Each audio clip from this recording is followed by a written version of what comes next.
Madali ka bang magalit? Do you easily get offended?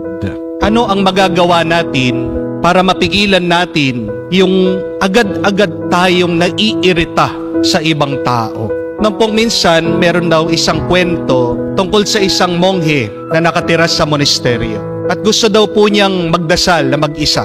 Kaya siya'y bumaba sa bundok at nakakita daw po siya ng isang lawa, a lake. At doon sa lawa, meron pong isang bangka. Kaya naman siya ay sumakay at nagpalaot ng kakaunti doon sa gitna ng lawa para siya ay mag-meditate, magdasal. Sinara po niya ang kanyang mata at habang tahimik siyang nagdarasal, bigla-bigla may narinig po siyang bumangga sa kanyang bangka. At naramdaman daw po nitong monghe yung galit biglang umaakyat papunta sa kanyang ulo. Nararamdaman nitong monghe paunti-unti nag-iinit ang kanyang tenga. Bubuksan na niya ang kanyang bibig. Sisigaw na siya, sasabihin niya doon sa bangkero, doon sa kabilang bangka, na napakawalang iya niya. Wala siyang konsiderasyon. Hindi ba niya nakikita na siya ay nagdarasal? Bakit babanggain niya yung kanyang bangka? Pero pagkabukas po ng mata nitong monghe, nabigla siya sa kanyang nakita. Dahil yung bumangga sa kanya, bangka nga pero walang tao. Itong bangkang ito ay hindi nila tinali, kaya naman ito din ay nagpalutang-lutang sa lawa. At aksidente lang na nabangga yung kanyang bangka. At dito po na-realize nitong monghe, nasaan ba ang galit? Ito ba ay nagmumula sa labas? Hindi. Ang galit ay nag-uumpisa sa kanya. Ang galit ay nasa atin. At pag tayo ay binangga ng iba, nasa iyo na lang kung papalabasin mo itong iyong galit. Kaya nga po, sabi ng kwento, magsimula daw po nun, ito pong monghe, bawat siya'y makaharap ng isang taong nakakainis, nakakagalit, nakakairita, palagi niyang naaalala yung kanyang karanasan na itong taong ito na masama ay isang bangka na walang tao. Binabanggaman siya pero nasa kanya na kung papabayaan niyang lumabas ang galit at manira sa kanya. Napansin niyo rin po ba na sa ating ebanghelyo, ang Panginoon hindi agad-agad na galit, hindi agad-agad na offend, hindi agad-agad na irita.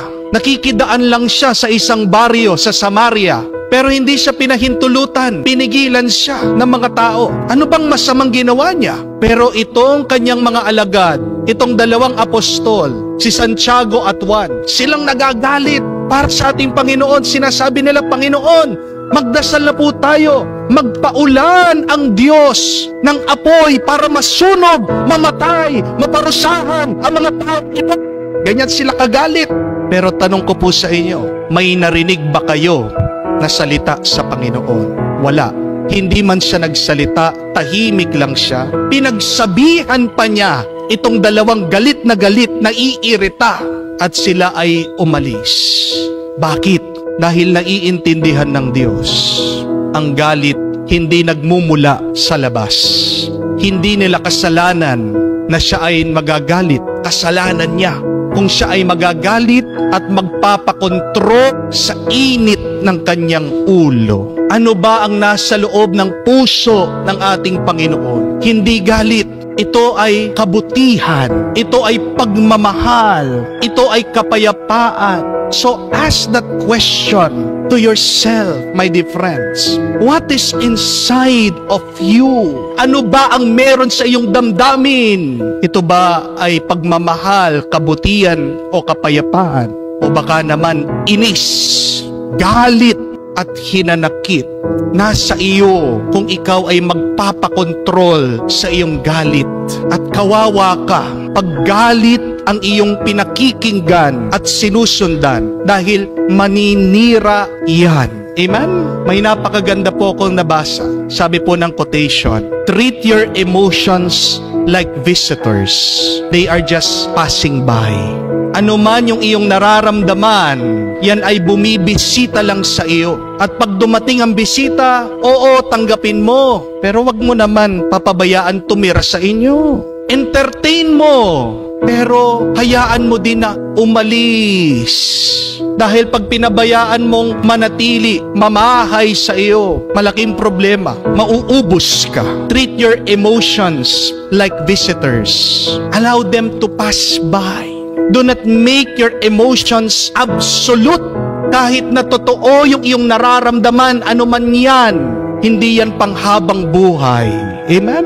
Dahil tandaan nyo din po, decisions made out of emotions cannot be undone. Kapag gumagawa ka ng desisyon, base lang sa iyong emosyon, hindi mo mababago ano man ang kalalabasan. Kamukha po nung isang aso, galit na galit daw. Nakita niya yung ibon, parang niloloko siya. Nakakaloko yung tingin ng ibon sa kanya. Kaya ito pong aso, galit na galit, hinabol niya yung ibon. Itong ibon, lumipad. Habang ito naman pong aso, sinusubukan niyang kagatin yung ibon. Hindi po napansin ng aso. Sa paglundag niya, lumundag po siya sa bangin. Decisions done out of emotions cannot be undone. Baka magsisi ka. Kaya nga po, one great skill that you should learn is to manage your emotions. Hawakan mong mabuti kung ano yung iyong nararamdaman. Dahil kung hindi mo alam hawakan yan, ang iyong nararamdaman ang hahawak sa'yo. At baka magsisi ka sa kung ano magawa mo. Nagagalit ka dahil nalaman mo merong iba yung asawa mo. Gusto mo magpakamatay, gumagawa ka ng eksena, tumatalon ka sa tulay. Pag nagpakamatay ka, anong mangyayari? Kawawa yung anak mo. Pagpapakamatay ka, masaya pa yung asawa mo at yung kirida niya. Libre na sila dahil wala ka na. Pag-isipan nating mabuti yung ating mga desisyon. At ang pinakamagandang paraan para magdesisyon ay sa pamamagitan ng pakikinig sa kagustuhan ng Diyos. Before you follow your emotions, follow the will of God. Because when you follow the Lord, you will never go wrong.